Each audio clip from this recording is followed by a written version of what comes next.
I think we'll go ahead and get started, and people can still drift in as they're getting coffee. I'm Mary Jo Brooks, a Montview member, and work with the Faith Formation team in bringing speakers.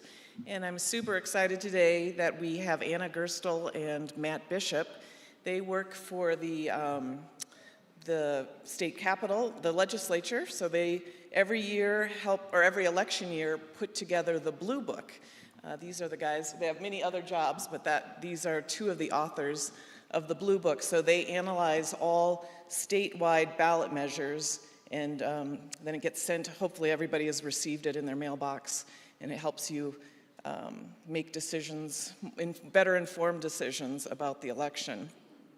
I do want to just say that they only analyze the state measures, so they will not be able to speak to Denver ballot initiatives. Like, I know there's two that folks are talking about, the sidewalk measure and the library funding measure, and those are two that they don't analyze because they do the statewide. Anna and Matt will go through each ballot measure, and then we'll open it up for questions after each one, so you don't have to try to keep in your head everything they've said and wait till the end. So they'll do one measure, and then I'll have a mic. And because we are live streaming this, if you could just raise your hand, I'll come to you with a microphone, and then you can ask your question and they will answer. So Matt and Anna, take it away.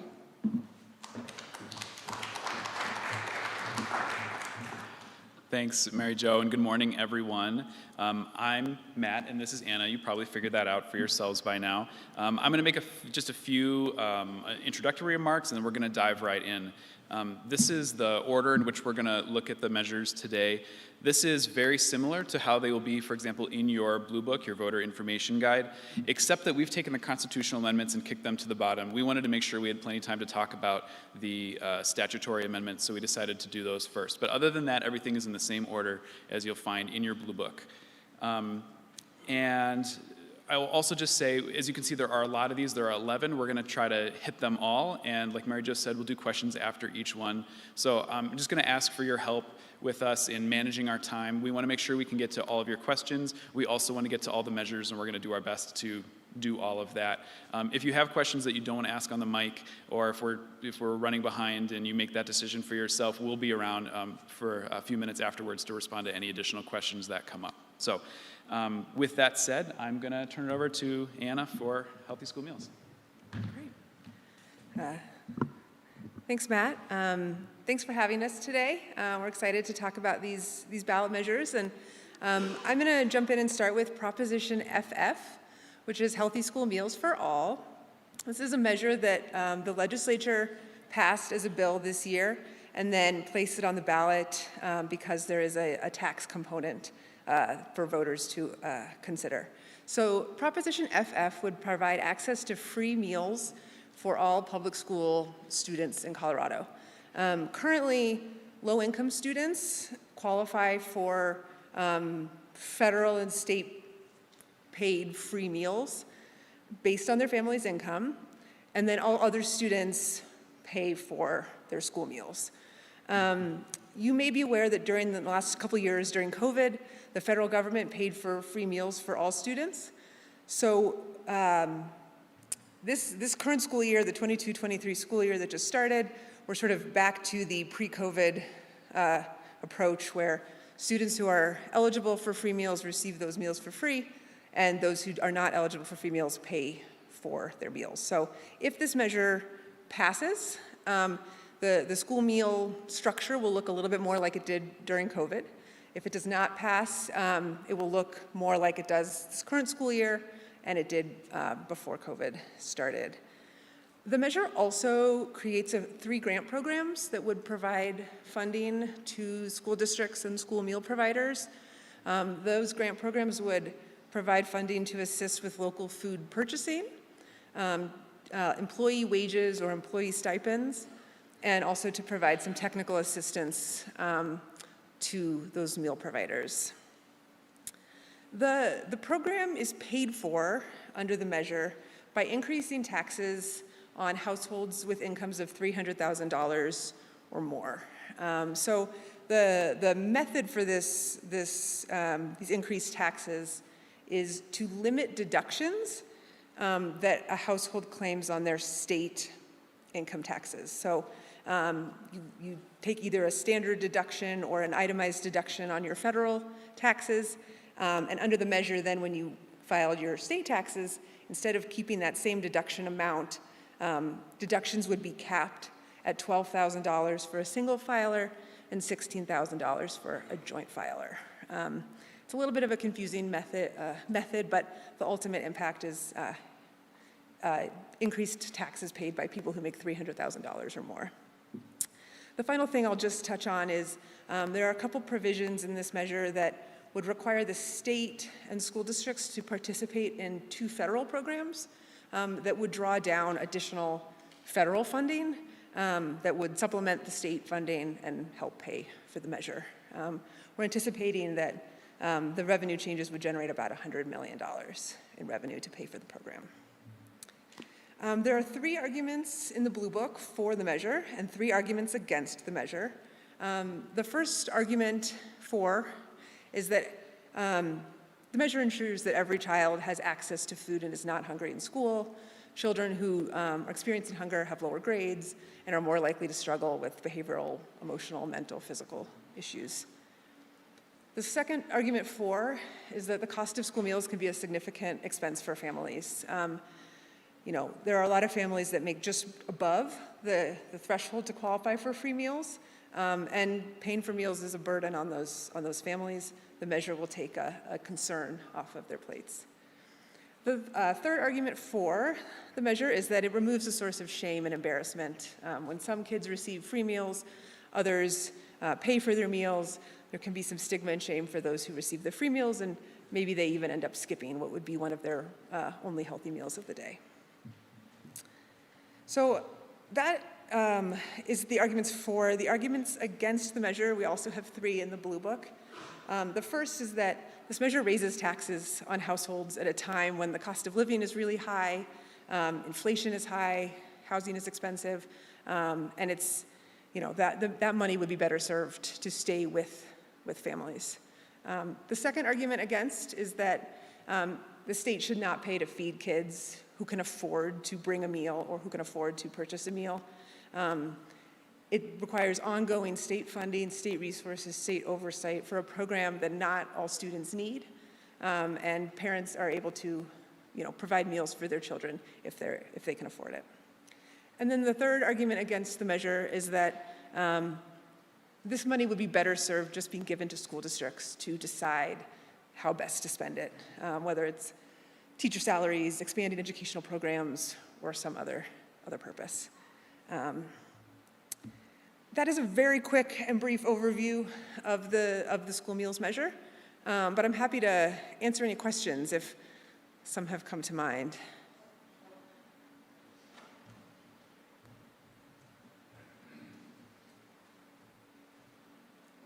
What percentage of children in Colorado are eligible for food resources? That is a good question, and I can grab my Blue Book. I think the number is in there. It's in the blue. Grab it. It's in that blue thing. Okay, great. I believe it's in there. If the right number is not in there, let me know. I can track it down.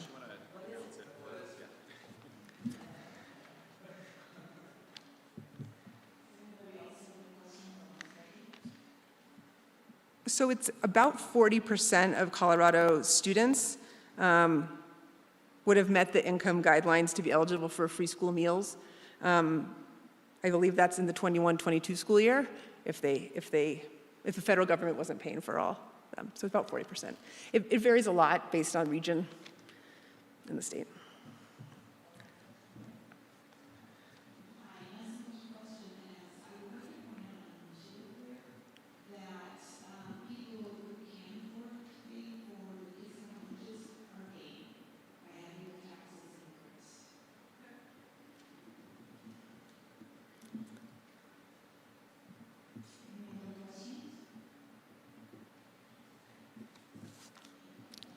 Awesome. Then I'm going to pass it back over to Matt.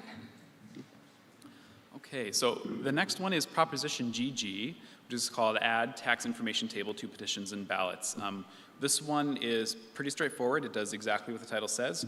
It would require that a tax information table appear on the petition and on the ballot for any citizen-initiated measure that changes the individual income tax rate. And here's an example of what that table would look like. So for these different income categories that you see in the leftmost column, you would have the current average income tax owed, the proposed average income tax owed, and what the change would be for a person in those income categories. So you might be interested in voting for this based on these sample arguments. This argument in support is that the measure allows voters to easily see the impact of income tax rate changes on individuals within these different income categories when signing a petition and casting a vote. On the other hand, our sample argument against is that it adds unnecessary complexity and costs to statewide printed ballots and duplicates information that's typically already provided to voters in the ballot information booklet. So that's GG, adding this tax information table. Are there any questions? I actually have a question. So who determines, is it the proponents of the ballot initiative who would determine what goes in those charts, or is an independent commission determine what the tax increase would be? Yeah, thanks. That's a great question. The sort of quantitative analysis would be done by our office, which is we work for Legislative Council staff, which is a nonpartisan legislative support services agency. So it would be nonpartisan data based on information from the Department of Revenue in terms of what those changes would be. Terrific. Does anybody else have any questions about this measure? Okay.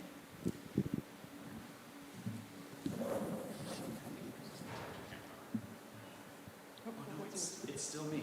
More tax things. So Proposition 121 is the state income tax rate reduction.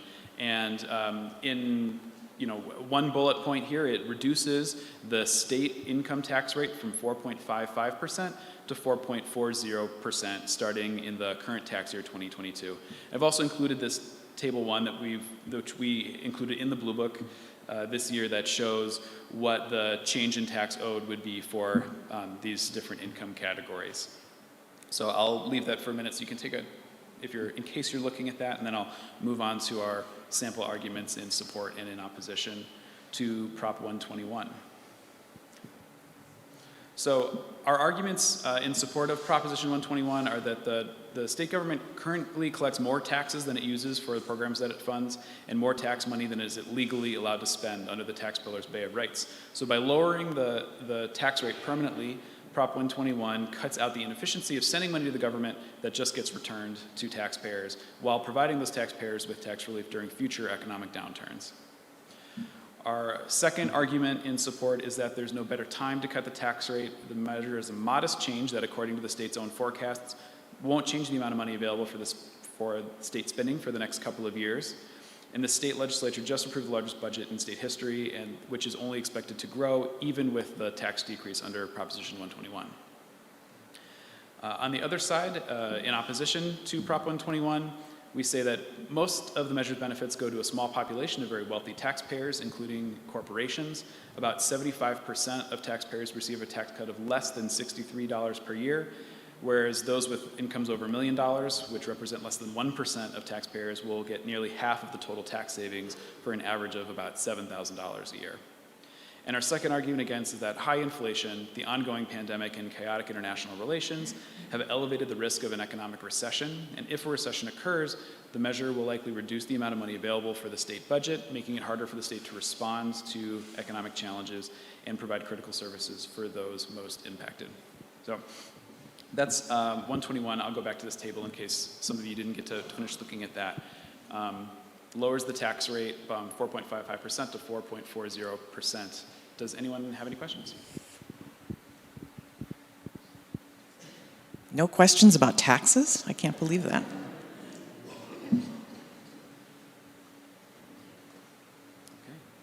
Oh, okay, Pete.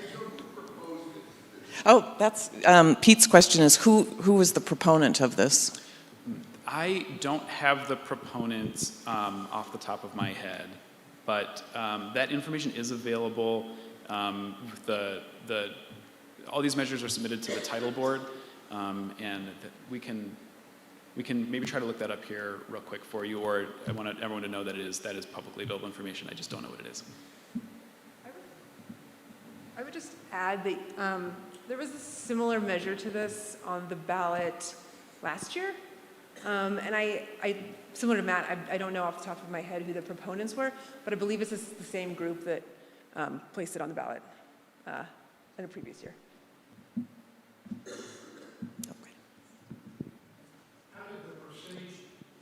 It's because it's live streamed, we need to.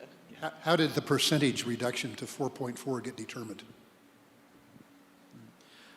So the question is, how is it determined? Do you mean how was it decided on that 4.4 would be the number? Correct. Okay. That's a great question. This is a citizen initiated measure, so the proponents have decided what that number should be. So how the proponents decided what the right number for them would be, we can't say, but this is what they chose to include in their measure this year. Any other questions? Okay.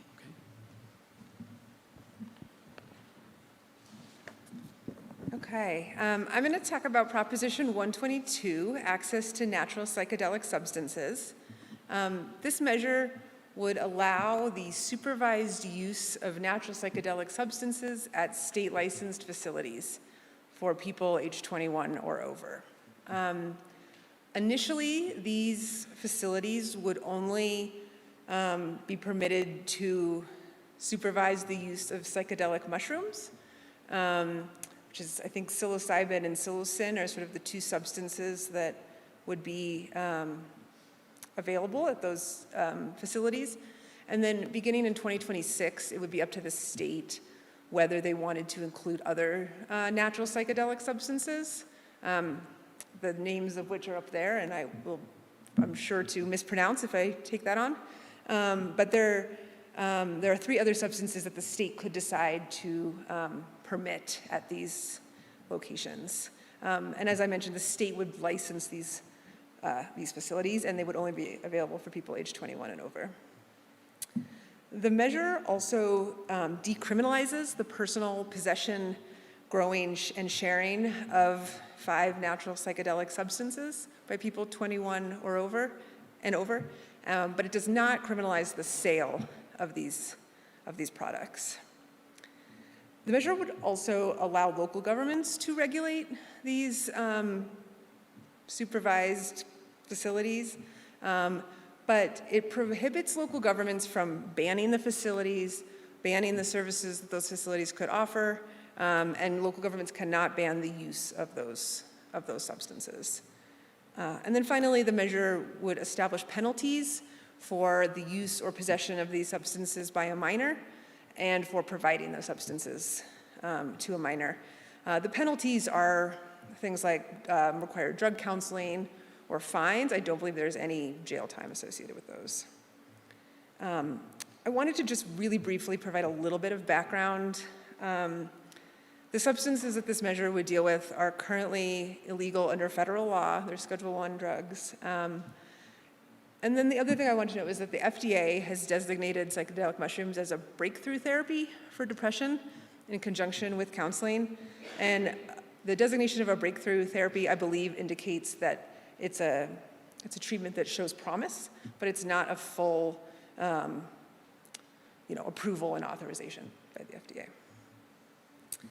So we have 2 arguments for this measure and 2 arguments against. The first argument for is that these substances are a really valuable tool for meeting the mental health needs in the state. Studies have shown that they provide effective treatment for severe depression, anxiety, and PTSD.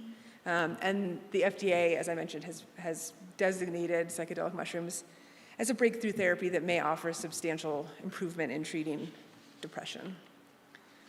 And then the second argument for the measure is that it does not benefit our society to put people in the criminal justice system for using substances that have mental health benefits. There are studies that have shown that psychedelic mushrooms are not addictive and that long-term adverse health impacts are quite rare. And so adults should be able to access these substances without fear of criminal penalties. Similarly, there are two arguments against this measure in the Blue Book. The first is that there are no approved therapies that use psychedelic mushrooms or other plant-based substances. This gets back to sort of the FDA has designated as a breakthrough therapy, but has not given it full approval. The effects of these products can vary widely from person to person. And I think the other part of this argument against it is that proposing like a state-regulated framework for use of these substances suggests that they offer legitimate approval before they've received full federal approval. And then the second argument against is that it legalizes drugs under the guise of healthcare. Local governments can regulate them, but it forces the locals to allow use of these substances and could provide a black market for these drugs, which could relate to youth use or substances that may contain other drugs. With that, I'm happy to take questions on this measure. Again, I'm going to start with the first question. When you were considering arguments against this proposition, to me it would seem like one argument is that this makes a state law that is in conflict with a federal law. Is that something you ever consider, of whether a state law then becomes in conflict with a federal law? I think it was probably a discussion. I think one thing to note with these arguments for and against that are in the Blue Book is that it's not an exhaustive list of arguments for and against. And I think that our team that writes these tries to pick what are the most compelling arguments on either side. So I think that's a valid argument, but I think they likely felt these arguments were just stronger for the purposes of the Blue Book. Does anybody else have a question? Yep. When they talk about locations, does that mean new locations for these to be distributed? Are they talking about at present locations? I believe they would be new locations. As far as I understand, there are not locations currently that have the supervised use of these products. They may exist, but not under any kind of state licensing system. So these would be new locations licensed by the state. One addendum to that is, are they going to regulate how many there can be? That is a good question. I think that the measure gives the state agency that will be in charge of regulating these facilities a decent amount of bandwidth to go through a process and determine all the details of it. I think the part of the measure that will interact with that is the requirement that local governments cannot, they can regulate, but they cannot sort of limit or prohibit the number prohibit that these facilities may exist. So I think it's to be determined exactly what that looks like by both state and local entities. I will note that these facilities are a little bit different than like a marijuana dispensary. They're for consumption at the facility under supervision. So I don't think you would see, you wouldn't see places where people are going to go buy a product and take it home, for consumption in the same way that you do with marijuana dispensaries. Any other questions? Okay, awesome. All right, next we have Proposition 123, which is dedicate revenue for affordable housing programs. So this is a pretty large measure that does a number of things. First, it sets aside a portion of annual state income tax revenue for affordable housing programs. This is existing revenue that's already collected. It doesn't, in that sense, constitute a change in taxes. Next, however, it exempts that money from the state's revenue limit, thereby reducing the amount of money collected above the limit that is returned to taxpayers. So in short, it takes this money and it debruces it, is sort of the fiscal lingo for it. It's no longer subject to the Taxpayer Bill of Rights revenue limit, and the measure constitutes a voter-approved revenue change to make that happen. And then finally, the measure establishes eligible uses for this money, and there are a variety of programs in a couple of different state agencies. These programs include land banking, there's a housing equity investment program, a concessionary debt program, a down payment assistance program, a program that provides services related to homelessness, and a local government capacity building grant program. I'm gonna sort of leave that fairly top level right now, but I'm happy to go into details of any of those if you are interested. Our sample arguments in support of this measure is that it creates a source of funds to tackle housing issues without raising taxes and gives local communities the flexibility to respond to their specific needs. The state and local governments aren't doing enough right now to keep Colorado affordable. Our second argument in support is that Colorado's housing prices make it too hard for many households to afford rent or to buy their own home. The new programs help Coloradans participate in the housing market now and in the future. Creating more homes will allow residents and essential workers to remain in their communities. On the flip side, we have two sample arguments in opposition. The first is that many of these programs do not address the underlying causes of high housing costs. Pumping money into the market may distort it further, and the real beneficiaries will be landlords and housing developers. This is neither the role of government nor the best use of public resources. And our second sample argument against is that the measure is unnecessary and will reduce Coloradans' future Tabor refunds. The state already provides resources to support affordable housing, including over $1 billion in federal stimulus funds allocated in recent years. This measure diverts money away from the state's budgeting process and instead sets aside money in a fund with fixed uses. So that's Proposition 123.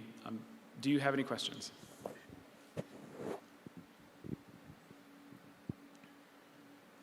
I guess I have one question.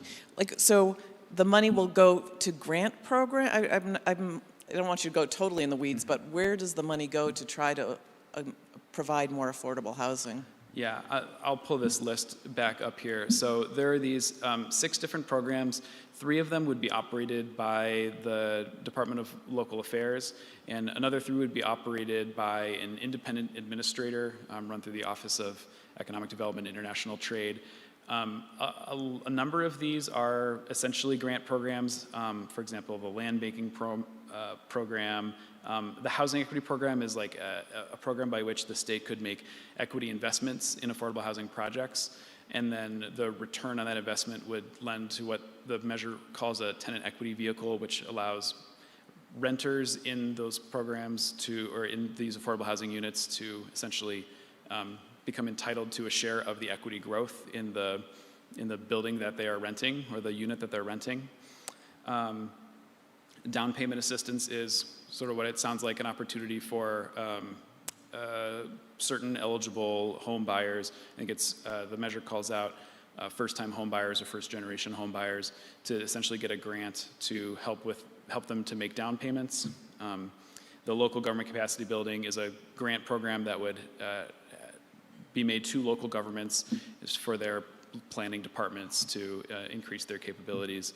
There are some additional requirements. For instance, local governments have to make certain commitments and meet certain other requirements in order to be eligible to receive funds under this measure, or for programs or for other projects to be funded within their jurisdictions. So a lot of them, not all of these are grant programs, but that is how a lot of them are structured. I maybe went into the weeds a little bit there. Yeah. Sorry. Does anybody else have any questions?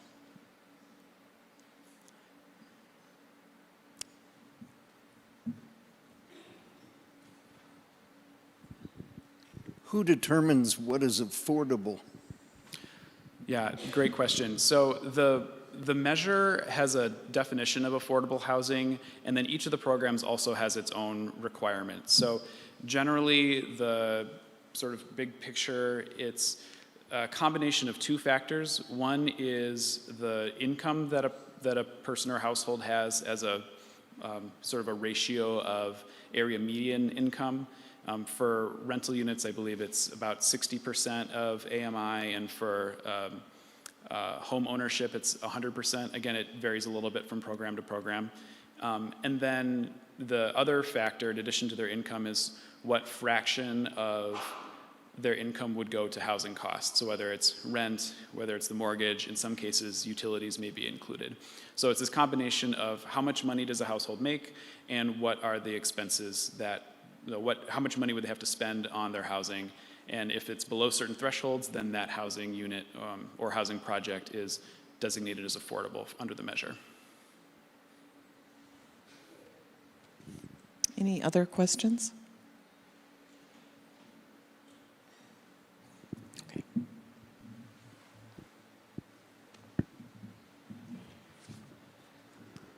Okay, so there are 3 measures on the ballot that relate to the sale of liquor.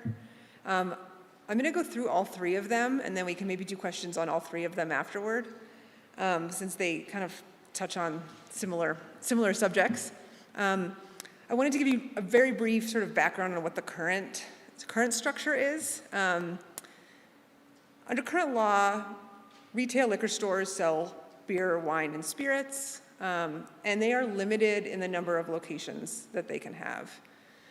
Similarly, a limited number of grocery stores can also sell beer, wine, and spirits at a limited number of locations. So think like there's a King Soopers at Leetsdale and kind of Colorado, and that store sells beer, wine, and spirits. And then most other grocery stores and convenience stores sell only beer. This used to be only 3-2 beer. It's now full-strength beer. So that's kind of the current lay of the land for all 3 of these measures. Proposition 124 would increase the number of allowable liquor store locations based on kind of a phased-in schedule. As you can see on this table, currently liquor stores can have 3 locations, up to 3 locations. And then beginning on January 1st, 2027, they can have up to 4 locations. This measure would increase the number of allowable locations. So they would be able to have 8 locations initially, would increase to 13, and then 20, and then beginning in 2037, they could have unlimited locations. This phased-in schedule aligns liquor stores with the grocery stores that can sell beer, wine, and spirits. And those are referred to as liquor licensed drugstores, which is why you see that on this table.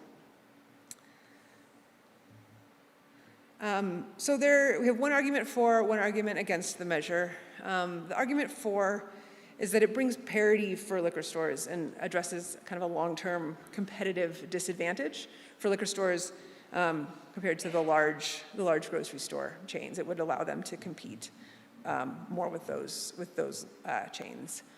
The argument against, on the flip side, is that it disadvantages the small, locally owned liquor stores that maybe don't have the capacity to add additional locations and might lose customers due to the increased competition from larger chains and larger liquor stores.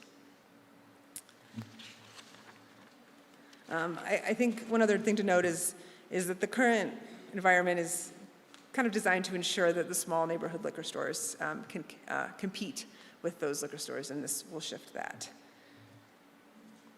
So then the second liquor-related measure on the ballot is Proposition 125. And this would allow grocery stores and convenience stores that currently sell only beer to sell both beer and wine, beginning in March of 2023. So the grocery stores you go into now that right now only have beer, if this were to pass, you would see they could sell wine as well without any sort of change to their license. It would happen automatically. The argument for this measure is consumers want the convenience of being able to buy their wine with their groceries, and it builds on the existing regulatory system to allow this sale in a safe, well-regulated environment. And then the argument against this measure is that it disadvantages the small, locally owned liquor stores, and instead benefits the larger grocery and convenience store chains. And I'll note that it will more than double the number of stores where wine can be sold without significant amounts of local input. And then the third liquor-related measure is Proposition 126. And this measure would allow third-party companies to deliver alcohol to customers on behalf of grocery stores, convenience stores, liquor stores, bars, restaurants. It will also permanently allow the takeout and delivery of alcohol from bars and restaurants, which is currently in place, but repeals in 2025 under current law. I will note that the third-party parties will have to get a state permit in order to deliver it, but this is a change sort of in the method of delivery. So right now, if a liquor store delivers alcohol to their customers, it has to be done by their employees in a car that the liquor store either leases or owns, and then they're responsible for making that delivery. Under this measure, they could instead use third-party companies. So think like DoorDash, Instacart, GoPuff, those types of entities. Similarly, one argument for, one argument against this measure. The argument for is that the delivery of groceries and meals has been a convenience that we've come to expect and we continue to use. And allowing third parties to make these deliveries will just let more stores and restaurants utilize this service. The argument against is that it expands alcohol delivery options without the same safeguards that are available in a physical store or that are under current law. Currently, if a store delivers alcohol, their own employees, their own vehicles, and it's delivered to a minor, their license is the one that's on the line. So they're liable for if it ends up in the hands of minors. Under this measure, the third-party entity has to get a permit, but the licensee, the liquor store, the restaurant, is no longer liable once it's in the hands of the third party. So it's expected to make enforcement of this measure more challenging. So those are the three measures that deal with alcohol sales, and I'm happy to take any questions on those.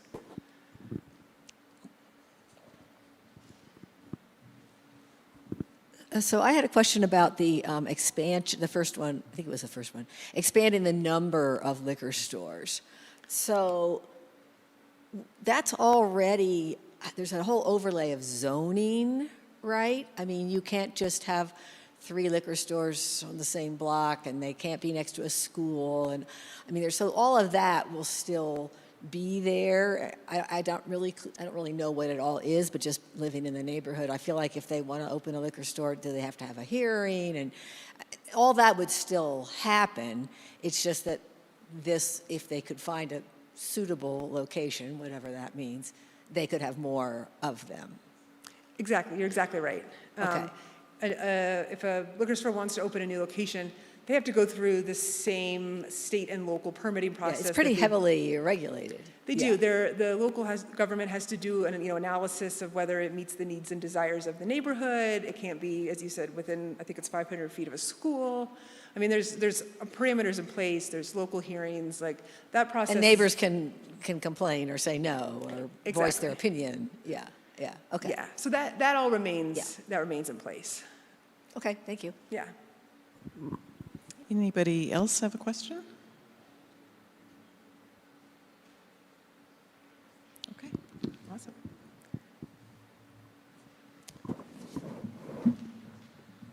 Okay, at this point, we've made it through the statutory changes. So everything so far affects state law, the state statutes. That's what the legislature kind of can control and requires 50% kind of simple majority vote on the ballot to pass. We're moving now towards our last 3 measures, which are all amendments to the Colorado Constitution. These will all require 55% of the vote to pass. So just to kind of give you some context for where we're heading now. I'm going to start with Amendment D, which is the new 23rd Judicial District. So Amendment D would require the governor to reassign judges from the existing 18th Judicial District to the new 23rd Judicial District on a one-time basis. By way of background, is the second bullet point. We'll give you some context here. In 2020, the state legislature passed a law that created this new 23rd Judicial District. And Amendment D makes corresponding changes to the state's constitution, which, because it's a constitutional change, requires voter approval. The last point I want to make here is that if Amendment D passes, then this will become part of the Constitution, and the governor will have this authority to make these appointments.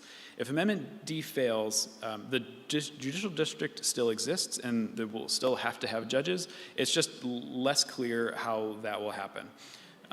So this is sort of a corresponding change to the Constitution that's in alignment with a law that the legislature passed a couple of years ago.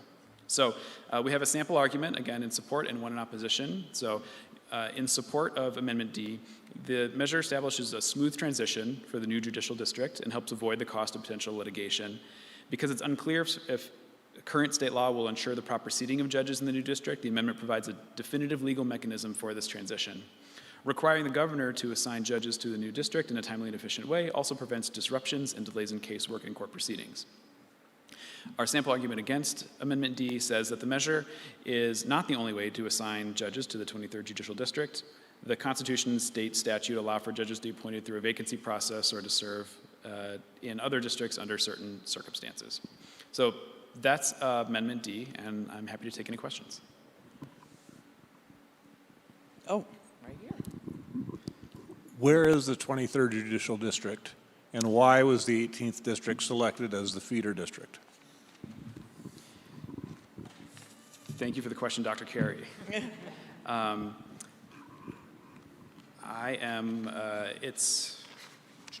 actually just stalling for time while I pull up exactly where the new district is. So the 23rd Judicial District includes Douglas, Elbert, and Lincoln counties. And the second part of your question was why? Why the 18th? Why the 18th? Yeah. I don't know the answer.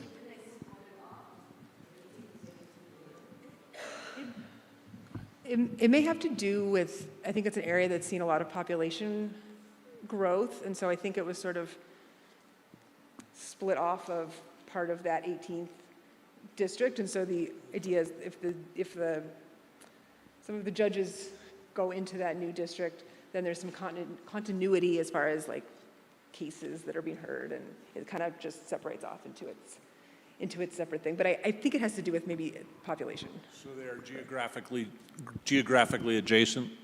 I think so. Okay. Don't hold me to that, but I believe they're in the same Yeah, area. I believe that is the case.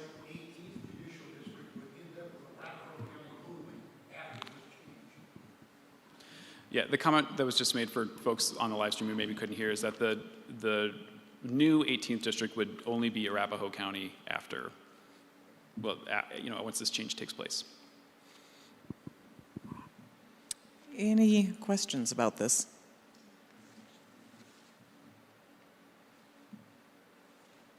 Okay.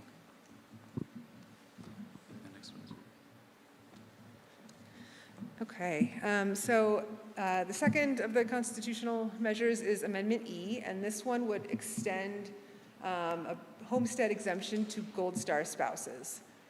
So currently there is a property tax exemption for seniors and veterans with a service-related disability. For those eligible homeowners, 50% of the first $200,000 of their home's value is exempt from taxation.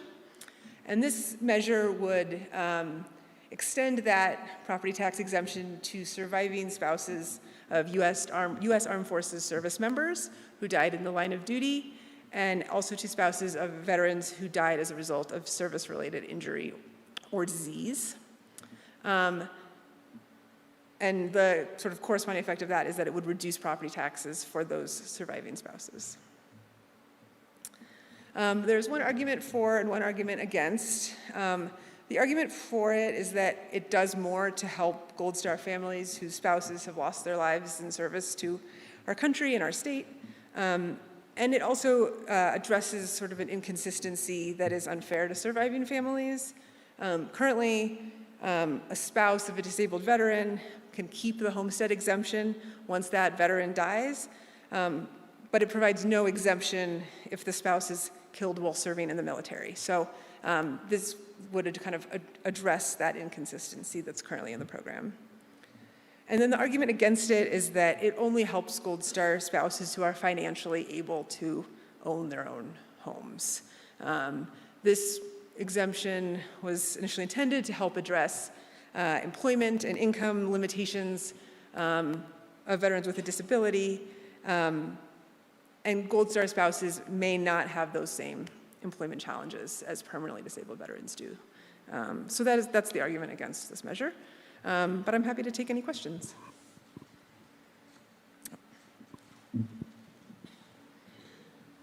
Well, is there any kind of fiscal note, or do they have any clue as to how much they're talking about that this would affect?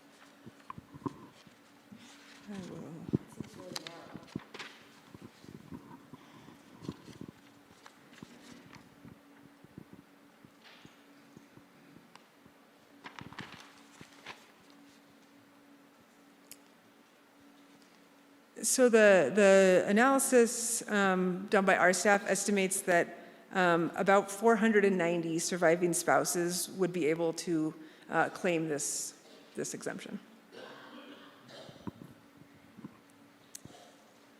Any other questions?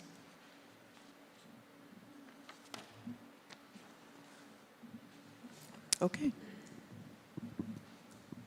Okay, I believe this is our last, the last one. Amendment F is changes to charitable gaming operations. So Amendment F would reduce the minimum number of years that a nonprofit organization must be in operation in Colorado to apply for a bingo raffle license from 5 years to 3 years. And maybe I'll just back up a moment to clarify for you that under the Colorado Constitution, certain nonprofits can apply to operate for a license to operate games of chance like bingo games or raffle games. And right now they're required to be in operation for 5 years. That would change it to 3 years. It also authorizes the state legislature to establish a different requirement beginning in 2025. So it would give the legislature sort of statutory authority to make changes down the line. And then finally, it would allow but not require a member of the nonprofit organization who's managing or operating the bingo raffle game to receive compensation up to the minimum wage, and then later repeals the restrictions on compensation beginning July 1st, 2024. So right now, the bingo raffle worker is not eligible for compensation. They have to volunteer for this position. This would allow them to receive some compensation up to the minimum wage until 2024, when there would no longer be that restriction. So our sample argument in support of Amendment F is that expanding licenses to more organizations increases fundraising opportunities. Also, Amendment F may allow nonprofit organizations to raise additional money by operating more games, and more often, because of the payment of a wage, could incentivize their members to work bingo raffle games. And then our sample argument against Amendment F is that allowing bingo raffle workers to receive a wage may reduce the amount of money that nonprofit organizations are able to dedicate to their core mission by increasing their overhead costs. In addition, permitting more organizations to operate bingo raffle games will likely increase the number of organizations raising funds in this manner, which could decrease the total amount of funds available for each organization. And with that, ask if you have any questions specifically about Amendment F.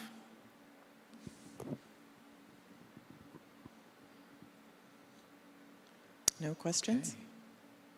Okay.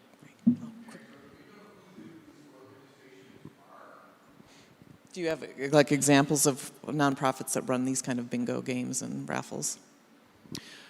That's a good question. My understanding is that most nonprofits, again, assuming they meet they've been in operation for 5 years, are eligible for this. So I don't have examples offhand of specific organizations that could, but there are plenty of organizations that, for example, will operate a raffle at a fundraising event or something like that. That's what this is covering. Pete, are you hoping to start a Montview bingo game? Yeah. Any other questions?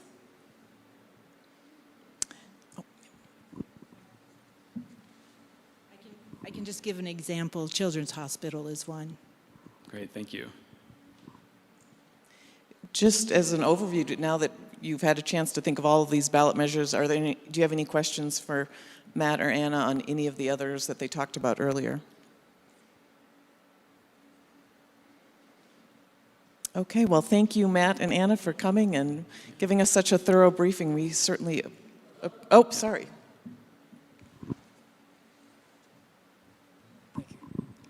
I wanted to know if you got invited to come back to do this some other time, would you come? Well, we're really grateful that you invited us here today, and we spend a lot of times. You saw us looking in our blue books from time to time. We each worked on some of these measures, but not all of them. So this is, but we do spend a lot of time during the summer working on this document and looking very closely at these measures. So we're, this is something we nerd out about, and we're happy to have these conversations with all of you. Well, thank you both so much for coming.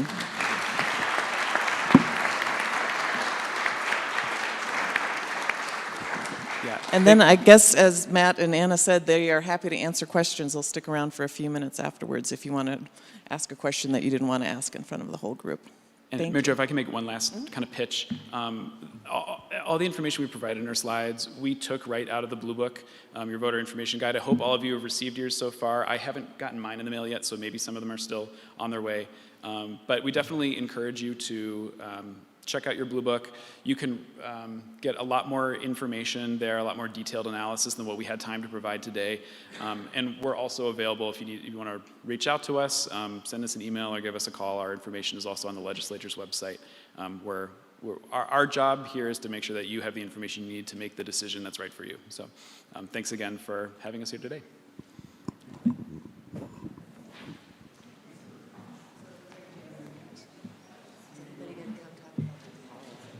The Denver ones?